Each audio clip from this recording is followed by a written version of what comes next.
غزہ جنگ بندی مذاکرات حتمی مراحل میں داخل ہو گئے۔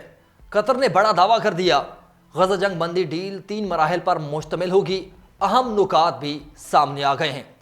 اسرائیلی فوجیوں کا غزہ میں مزید لڑنے سے انکار، اسرائیل کی منافقت اور بربریت جاری۔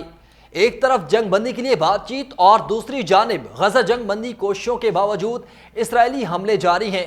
63 فلسطینی مزید شہید کر دیے گئے۔ غزہ کے شہری ناکردہ گناہ کی سزا بھگتنے پر مجبور ہیں۔ امریکی وزیر خارجہ کی بڑی سٹیٹمنٹ جاری ہوئی ہے۔ اس ولاگ میں ان تمام پہلوؤں پر کریں گے تفصیل سے بات۔ آپ دیکھ رہے ہیں 92 نیوز ڈیجیٹل اور میں ہوں آپ کے ساتھ وقاص فاروق۔ تو ویورز، اسرائیلی میڈیا نے دعویٰ کیا ہے کہ فلسطینی مزاحمتی تنظیم حماس نے جنگ بندی معاہدے کے مسودے پر اتفاق کر لیا، جبکہ قطر نے بھی اس بات کی تصدیق کی ہے کہ غزہ جنگ بندی مذاکرات حتمی مراحل میں داخل ہو چکے ہیں۔ اسرائیلی میڈیا کا دعویٰ ہے کہ حماس نے جنگ بندی مسودے پر اتفاق سے ثالثوں کو بھی آگاہ کر دیا ہے۔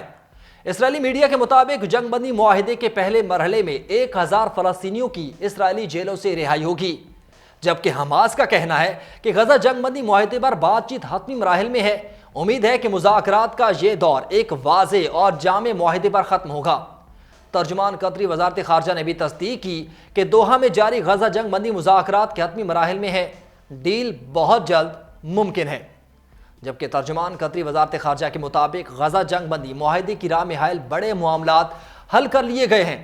اسرائیلی میڈیا کی جانب سے غزہ جنگ بندی معاہدے کے اہم نکات بھی سامنے لائے گئے ہیں۔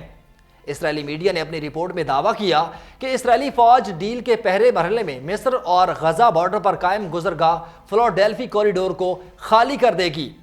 رپورٹ کے مطابق جنگ بندی ڈیل کے دوسرے مرحلے کا آغاز سیز فائر شروع ہونے کے 16 دن بعد ہوگا، جس میں باقی قیدیوں اور فوجیوں کی رہائی سے متعلق بات چیت ہوگی۔ اسرائیلی میڈیا نے یہ بھی بتایا کہ تیسرے مرحلے میں طویل مدتی اقدامات پر بات ہوگی، جس میں غزہ کی دوبارہ آباد کاری اور نئے حکومت کے قیام سے متعلق بات چیت کی جائے گی۔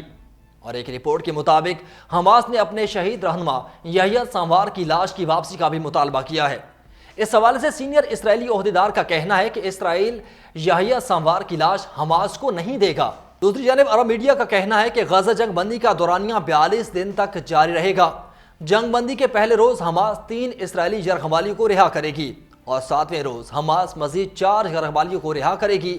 حماس ہر 7 روز کے بعد 3 اسرائیلی جرحمالیوں کو رہا کرے گی۔ عرب میڈیا کے مطابق اسرائیلی فورسز غزہ پٹی کے وسطی علاقوں کو خالی کر دیں گی۔ اسرائیلی فورسز تمام تنصیبات کو ختم کرنے کی بھی پابند ہوں گی۔ ادھر واشنگٹن میں پریس کانفرنس کرتے ہوئے امریکی وزیر خارجہ اینٹونی بلنکن نے کہا کہ حماس کے پاس 7 امریکی شہری تاحال قید ہیں۔ غزہ پٹی کے شہری ناکردہ گناہ کی سزا بھگتنے پر مجبور ہیں۔ غزہ پٹی کی المناک صورتحال نے نفرت اور اشتعال انگیزی کی فضا کو مزید فروغ دیا ہے۔ اینٹونی بلنکن نے کہا کہ اسرائیل کو فلسطینیوں کی زمینوں پر قبضہ اور آباد کاری چھوڑنا ہوگی، جبکہ اسرائیل کو فلسطینی ریاست کے قیام کے لیے مقرر کردہ ٹائم لائن کو قبول کرنا چاہیے۔ غزہ پٹی کے بچے نئے اور روشن مستقبل کا انتظار کر رہے ہیں۔ صرف عسکری طاقت سے حماس کا خاتمہ ناممکن ہے۔ حماس نے نئے مزاحمت کاروں کو جنگ کے لیے تیار کر لیا ہے۔ ان کا مزید کہنا تھا کہ اسرائیل غزہ پٹی کے شہریوں کی تکالیف دور کرنے میں ناکام رہا۔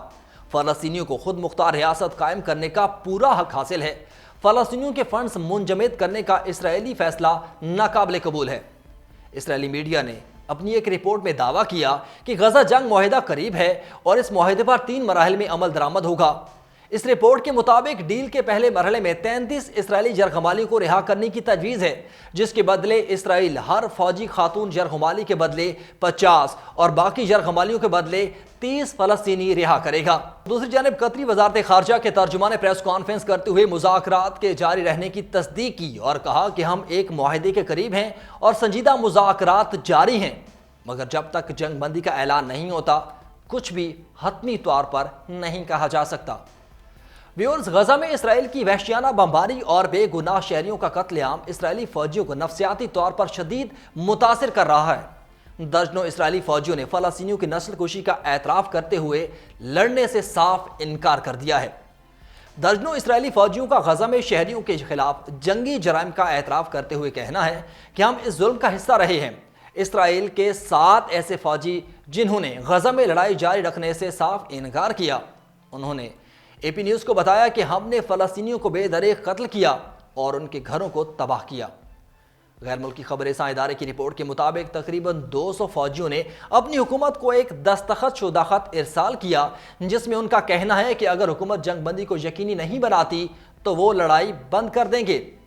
رپورٹ کے مطابق خدمت سے انکار کرنے والے فوجیوں کی تحریک یش گیول کے ترجمان اشائی مینوخن نے ایسوسی ایٹڈ پریس سے گفتگو کرتے ہوئے کہا کہ وہ ایسے 80 سے زیادہ فوجیوں کے ساتھ کام کر رہے ہیں جو غزہ میں لڑنے سے انکار کر رہے ہیں، اور سینکڑوں مزید ایسے فوجی ہیں جو اسی طرح محسوس کرتے ہیں لیکن خاموش ہیں۔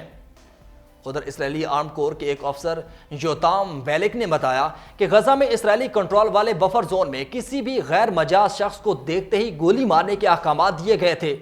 انہوں نے کہا کہ ہم نے حکم پر عمل درآمد کرتے ہوئے کم از کم 12 افراد کو قتل کیا، لیکن ان بے گناہ نوجوانوں کے قتل کا منظر ہمارے دماغ سے نکل نہیں پایا۔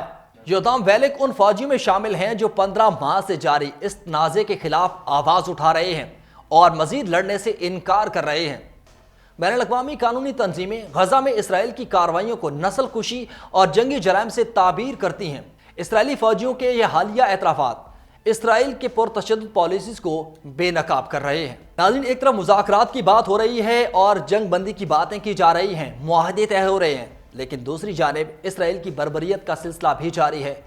ہر روز سینکڑوں فلسطینی شہید کیے جا رہے ہیں، لیکن امید یہ کی جا رہی ہے کہ آخر ایک دن یہ جنگ ختم ہوگی اور یہ ظلم اور یہ بربریت کا خاتمہ ہو جائے گا۔ اسی امید کے ساتھ اگلے ولاگ تک مجھے دیجیے اجازت۔ اللہ حافظ۔